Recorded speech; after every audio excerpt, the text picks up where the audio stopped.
Bonjour.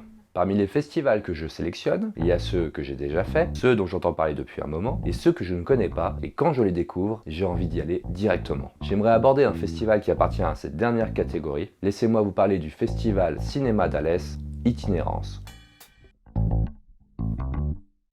Sans offense aucune, je ne connaissais ni la ville et encore moins le festival. Mais cet événement a tellement de gueule qu'il m'est impossible de ne pas vous en parler. C'est un festival qui offrira sa 41e édition cette année. Donc un festival bien installé et qui perdure. Et d'une exceptionnelle durée pour un festival, car il s'étale sur 10 jours à la fin mars. 10 jours pour un festival, c'est plutôt long. C'est du nouveau d'un festival de Deauville ou d'un festival de Cannes. Ça demande une grosse organisation, surtout quand il y a beaucoup de films à projeter, et il y en a beaucoup des films.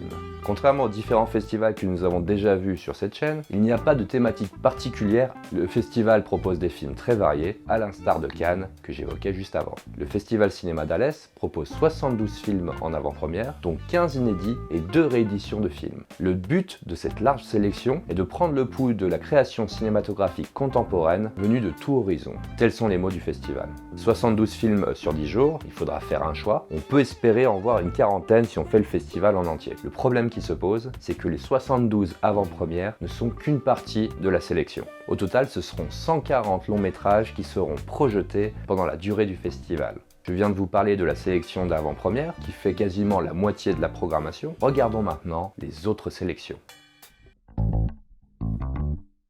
Depuis 2022, après le plus gros de la crise sanitaire, le festival a créé un prix Itinérance qui met à l'honneur une personnalité du cinéma. Cette année, c'est le cinéaste Pierre Salvadori, que je connais très mal par ailleurs. J'ai de mémoire seulement vu Hors de prix avec Gad Elmaleh et Audrey Tautou, et plus récemment En liberté avec Adèle Haenel et Pio Marmaille. L'intégralité de son œuvre sera proposée dans les différentes salles du festival. Ce qui est assez touchant d'avoir choisi Pierre Salvadori, c'est que son premier court-métrage, qui s'appelait Ménage, avait été présenté à ce même festival en 1993 et avait même reçu le prix du public. 30 ans et 10 longs métrages plus tard, il reçoit un prix pour l'ensemble de sa carrière dans le festival où il a connu son premier succès.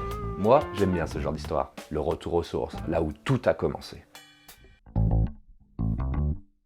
Le cinéaste bien-aimé Michel Hazanavicius sera présent au festival où sera présentée l'intégralité de son œuvre, même la classe américaine qui sera projetée lors d'une nuit consacrée au cinéaste. OSS 117, Le Caire, Nid d'espion, Derrick contre Superman, la classe américaine donc, Échec au Capitole et son dernier film en date, Coupé. Que des films drôles qui risquent de créer une sacrée ambiance ce samedi soir-là. Ces autres films seront également présentés tout au long du festival et il présentera également une carte blanche, à savoir Une vie difficile de Dino Risi. Et en plus, une masterclass. Et vu son amour du cinéma, ça doit être passionnant d'y assister. 2 femmes de l'ombre seront également mises à l'honneur. Tout d'abord une productrice, Delphine Schmitt, qui a un corpus de films comprenant des courts-métrages, des longs-métrages, des films d'animation, des documentaires, et une partie des films qu'elle a produits sera proposée au festival. Il y a aussi une traductrice, grande cinéphile, Masume Laïji, collaboratrice de longue date du cinéaste Abbas Kiarostami, et on a pu voir cette dame dans de nombreux festivals afin d'assurer la traduction des cinéastes étrangers. Le festival lui a offert une carte blanche, et elle proposera 3 films qui ont l'air tous aussi différents les uns que les autres. Il y aura également une rencontre avec le public qui doit être très intéressant vu qu'elle a été l'oreille de pas mal de cinéastes et elle doit avoir pas mal de choses à dire. Et enfin, un dernier hommage qui fait un peu écho à Pierre Salvadori, un hommage appelé du court au long et qui honore le cinéaste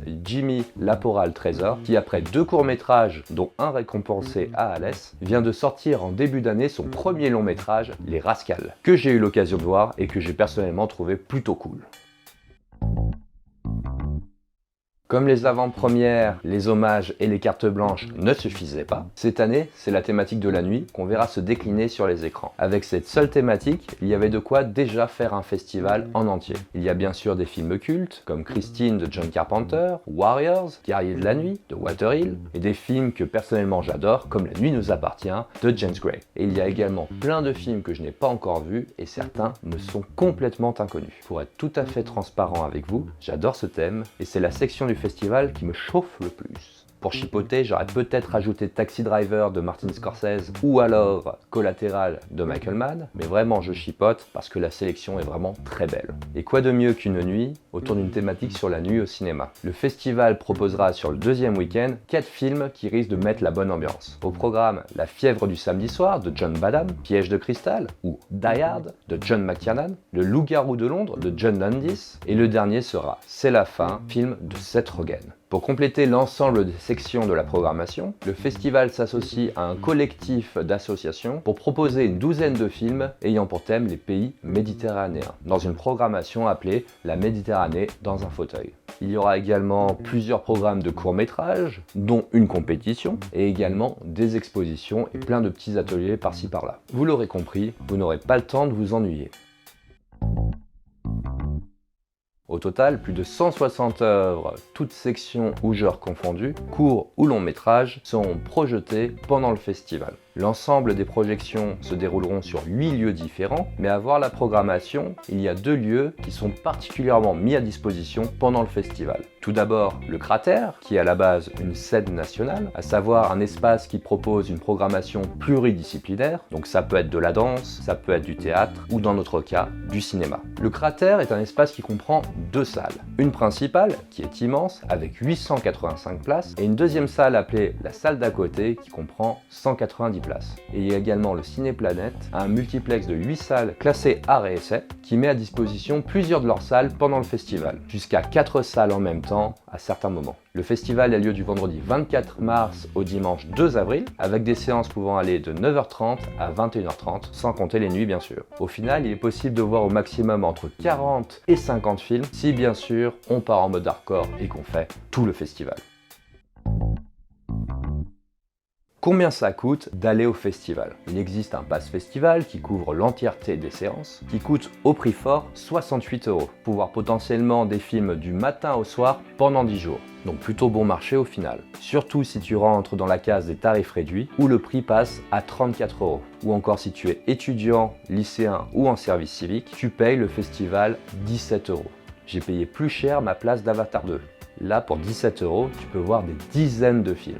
Revoyons maintenant notre trinité des dépenses. Transport, logement, nourriture. Concernant le transport, la ville d'Alès est desservie par une gare, sur les lignes TER faisant les trajets Nîmes-Clermont-Ferrand ou bien Mende-Montpellier. Tu peux venir en voiture si ça t'arrange, mais à ce que j'ai vu, le centre-ville est plutôt payant au niveau du stationnement. Mais il semblerait qu'en allant voir un film au Cinéplanète, tu bénéficies de 3 heures de parking offert. Donc ça peut être une solution de temps en temps si tu as des films là-bas, mais peut-être pas sur tout le festival non plus. Faudrait pas abuser. Concernant le logement, il n'existe pas énormément d'hôtels à Alès Centre. J'ai cru en compter 3 seulement. Par contre, il existe pas mal de logements gérés par des particuliers, et sur un rayon de 2 km autour du centre-ville, les prix varient entre 500 et 1200 € sur une base de 2 personnes. J'ai trouvé ça sur booking.com et également sur Airbnb. Le logement revient entre 250 et 600 € pour 10 jours de festival sur une base de 2 personnes. Maintenant, la nourriture.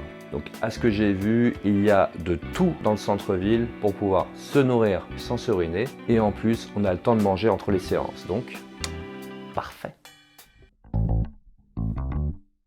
Je ne vais pas y aller par 4 chemins, j'ai un véritable coup de cœur pour ce festival. La programmation est fournie, mais plutôt bien répartie. Il semblerait qu'il y ait un accompagnement à chaque séance, ce qui est toujours appréciable, que ce soit par un invité ou par un membre de l'équipe du festival. Personnellement, quand la forme me le permet, j'adore faire des nuits marathons de cinéma.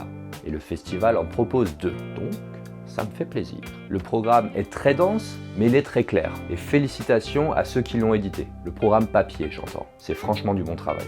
Au niveau du prix du festival, c'est clairement abordable. Pour vous donner un ordre d'idée, mon pass festival de Gérardmer, qui comprend 4 jours plus l'ouverture, m'a coûté 100 €. Ici, c'est 68 € max pour tout le festival. Il y a un système de réservation à la séance, ce qui est plutôt pratique quand on est en train de faire son programme, car quand on fait la queue pendant 3 plombes sans être sûr de rentrer à sa séance, c'est une sensation vraiment désagréable. Et je sais de quoi je parle. Pour une fois, j'ai pas vraiment de réserve. Si je devais trouver un défaut, je dirais que, compte tenu du nombre de films, c'est un vrai crève-cœur d'avoir à choisir entre telle ou telle séance. Car c'est sûr, il est impossible de tout voir. Donc au final, le défaut que je trouve, c'est une qualité. Cette année, je n'ai pas pris mes dispositions pour aller au festival, mais clairement, je vais tout faire pour y participer l'année prochaine.